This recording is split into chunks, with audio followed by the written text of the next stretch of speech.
지난 1월 11일 우리 공군의 F-5E가 추락해 조종사가 순직하는 참사가 일어났습니다. 이 소식에 우리 군을 향해 비난이 본물처럼 쏟아지고 있습니다. 언제 떨어져도 이상하지 않은 고물 비행기를 신형기로 교체하지 않고 써먹으려다 애꿎은 조종사만 생명을 잃었다는 것인데요. 사실 이런 주장은 그리 틀린 말도 아닙니다. 당장 이번에 추락한 F-5E형만 하더라도 최초 도입일자가 무려 1974년 8월입니다. 국내 생산본인 KF-5 제공호는 사정이 더 낫지만 이 역시 1982년부터 1986년까지 도입된 구형기체입니다. 즉 이번에 떨어진 전투기는 아무리 적게 잡아도 거의 40년 가까이 된 고물 중에 고물이라는 것입니다. 이 정도면 지금까지 안 떨어진 것이 다행일 정도인데요. 그래서 많은 국민들이 F-5를 서둘러 퇴역시키고 그 자리에 우수한 국산 경공격기인 FA-50을 추가 도입하라고 주장합니다. 우리 공군도 FA-50의 추가 도입을 강력하게 주장 중인데요. 그러나 FA-50이 군에 도입된 지 거의 10년이 다 되어감에도 FA-50의 추가 도입은 이뤄지지 않고 있습니다. 이렇게 된 가장 큰 이유가 바로 KF-21 때문입니다. 사실 KF-21을 개발하는 KF-X 사업은 원래 F-5 전투기를 대체하기 위해 개발하기 시작한 사업입니다. 2010년대까지 KF-X를 개발해 늦어도 2025년에는 F-5를 전부 퇴역시킬 계획이었습니다. 그러나 IMF로 인한 예산 삭감과 군사기술의 급격한 발전으로 기존 설계를 적용할 수 없게 됨에 따라 수차례 걸쳐 사업 타당성 조사를 반복하면서 이 사업은 엄청나게 지연됐습니다. 그 결과 여러 차례에 걸친 설계 변경과 기술 발전으로 지금은 KF-16을 대체할 수 있을 정도로 훌륭한 차세대 전투기가 탄생했으나 F-5의 퇴역이 10년 이상 미뤄지고 말았습니다. 이로 인해 한 해 걸러 노후화된 F-5 계열 전투기가 추락하는 참사가 일어나고 있는 것입니다. 하지만 일각에서 주장하는 것처럼 FA-50의 양산 수량을 늘릴 경우 그만큼 KF-21의 도입 수량이 줄어들게 되는데요. 이렇게 되면 공군의 미래 전력이 감소할 수밖에 없습니다. 그래서 우리 공군은 이 문제를 해결하기 위해 미국으로부터 구형 F-16의 임대를 추진하는 등 각종 노력을 기울였습니다. 그러나 성과를 거두지는 못했습니다. 결국 참다 못한 공군이 FA-50이라도 서둘러 양산해달라고 주장하는 지경이 된 것인데요. 그런데 이것도 문제가 되고 있습니다. 바로 양산 일정 때문인데요. 지금 당장 FA-50의 양산을 합참이 결정하고 이 예산안이 국회를 통과해 양산이 시작되더라도 FA-50이 양산될 시점이면 KF-21 블록 1, 2가 양산될 테니 만들어봐야 소용이 없다는 것입니다. 지금 이런 현실은 아주 답답한 상황이 아닐 수 없는데요. 그렇다면 우리는 매번 우리의 전투기가 추락하는 소식만 들어야 할까요? 먼저 결론부터 말씀드리면 아예 방법이 없는 것은 아닙니다. 이번 참사를 계기로 공군이 과거를 반성하고 제대로 된 대응을 한다면 오히려 전력을 급상시킬 수도 있는 것이 전문가들의 분석입니다. 그래서 준비했습니다. 오늘은 F-5 추락 사고로 다시 재조명되고 있는 대한민국 공군에 바뀌게 될 미래 항공 전력에 대해 알려드리겠습니다.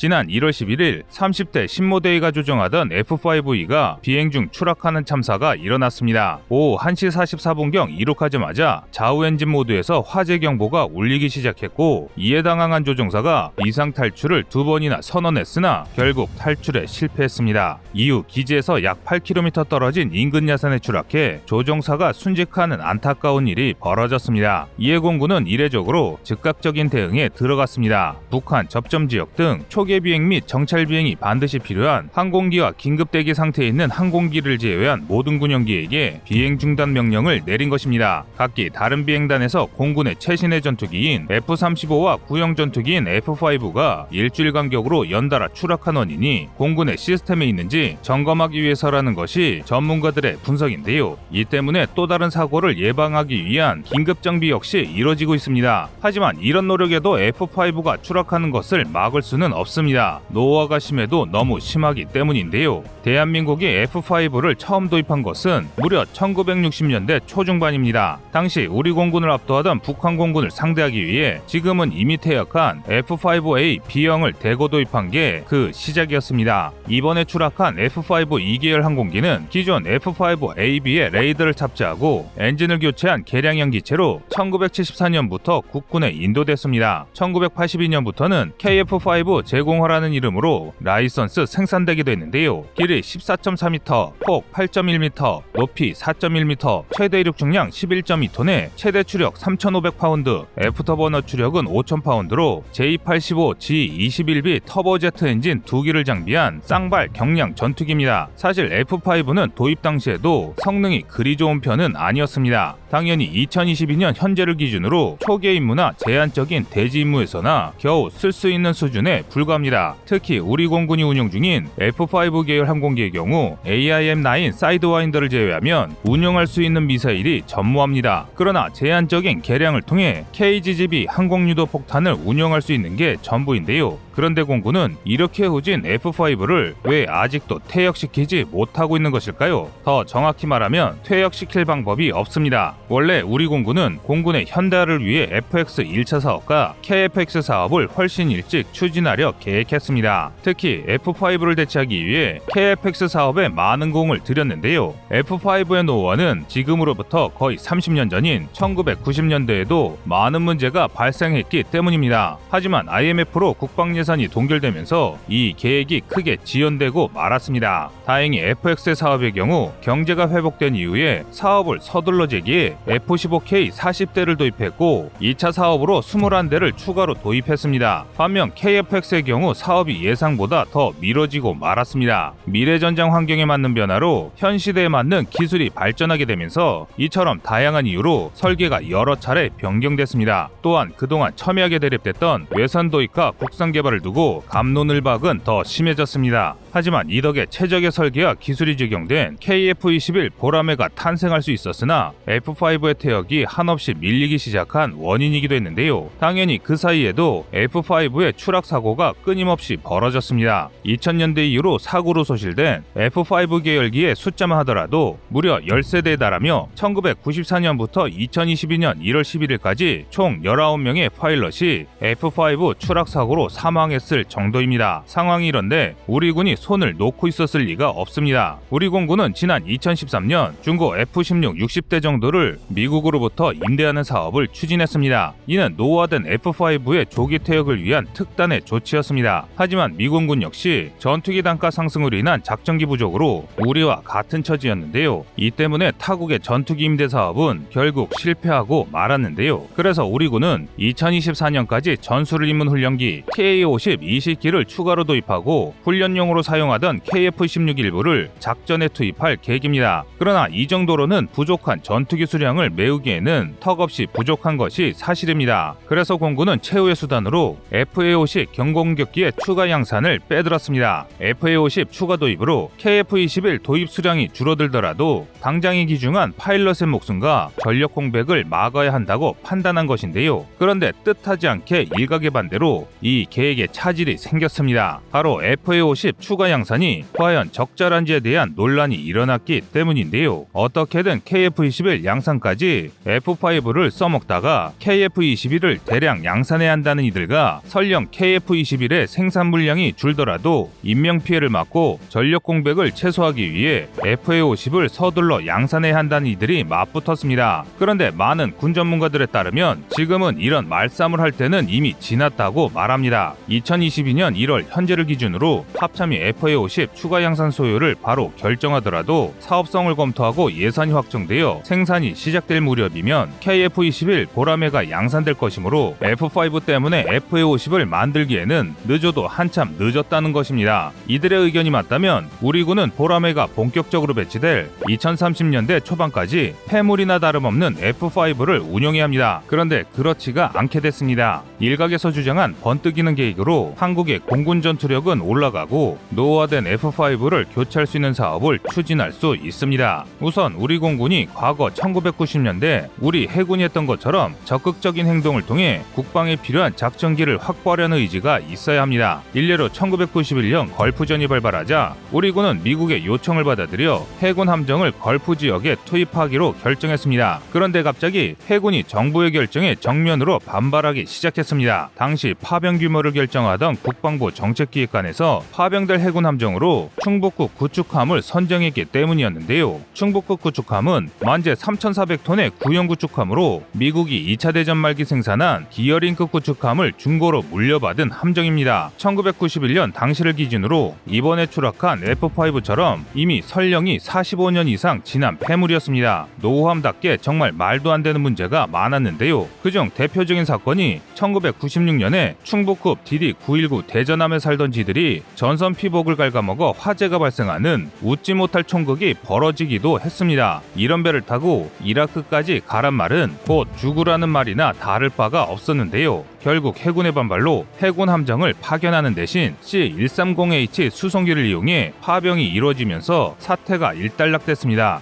하지만 파병을 안 간다고 기어링급의 노후화 문제가 개선되는 것은 아니었습니다. 그래서 해군은 기어링급의 대체 함정인 KD2 충무공 이순신급이 건조되기 전인 2000년까지 모든 기어링급 구축함의 퇴역을 강행했습니다. 쓸모도 없고 위험하기까지 한 숫자 채우기용 구축함을 운용하느니 차라리 없애버리겠다는 선택을 한 것입니다. 이 결정은 당시 언론을 통해 국민들과 정치계에 큰 파장을 일으켰고 그 결과 해군은 대양 해군의 기반이 될 KD2 구축함 6척과 KD3 이지스 함 3척을 무사히 전력할 수 있었습니다. 그러니까 공군 역시 전투기 수량을 유지하기 위해 귀중한 조종사들을 사지에 내몰면서 F5를 유지할 것이 아니라 해군처럼 구형기를 퇴역시키고 서둘러 신형기를 도입해야 한다는 것이죠. 이는 얼핏 들으면 굉장히 극단적인 이야기지만 말도 안 되는 이야기가 아닙니다. 그 이유도 상당히 합리적인데요. 바로 KF-21이 대체할 전투기는 F5만이 아니기 때문입니다. 우리 군이 운용 중인 F-16 PBU와 KF-16 역시 노후화가 상당합니다. 직도입된 F-16 PB 40대는 기령이 40년이 넘었고 KF-16 역시 대다수가 기령 30년을 눈앞에 두고 있습니다. F5에 비하면 본판이 우수하기에 개량을 통해 좀 더 운영할 수 있지만 KF-21 보라매가 양산된 뒤에도 계속 사용할 수 있을지 장담을 못하는 기체들입니다. 즉 향후 5에서 10년이 지나면 이 모든 전투기들이 하늘을 날기에는 무리가 있다는 것입니다. 그래서 일각에서는 F4, F5를 전량 퇴역시킨 뒤 그 자리를 FA50으로 메우고 KF-21은 양산 대수를 늘려 전력을 강화함과 동시에 노후화가 심각한 F-16 계열 전투기들을 차례차례 밀어내야 한다고 주장하고 있습니다. 이렇게 되면 궁극적으로 공군의 전투기가 F-35A, F-15K, KF-21, FA-50으로 단순화되어 정비 소요를 줄이고 전력을 크게 강화할 수 있다는 것입니다. 장점은 또 있습니다. 단순화된 시스템으로 공군의 전반적인 비용이 줄어드는 효과까지 발생하게 됩니다. 하지만 문제점도 있습니다. 단기간에 들어가는 비용의 증가인데요. 대량 생산을 통해 10년간 사용되는 공군 전력의 전체 소요 비용은 줄일 수 있지만 이 비용이 단기간에 투입되기 때문에 일시적으로 늘어나는 것처럼 보일 수 있다는 것입니다. 이 때문에 국내 여론뿐만 아니라 국회 승인을 얻을 수 있을지가 의문으로 남긴 합니다. 하지만 분명한 것은 한국이 개발한 한국산 전투기를 도입하면 한국의 항공 기술은 비약적으로 향상될 것이고 우리의 국방력은 지금보다 더 튼튼해지며 더 강력한 대한민국 공군을 얻을 수 있게 됩니다.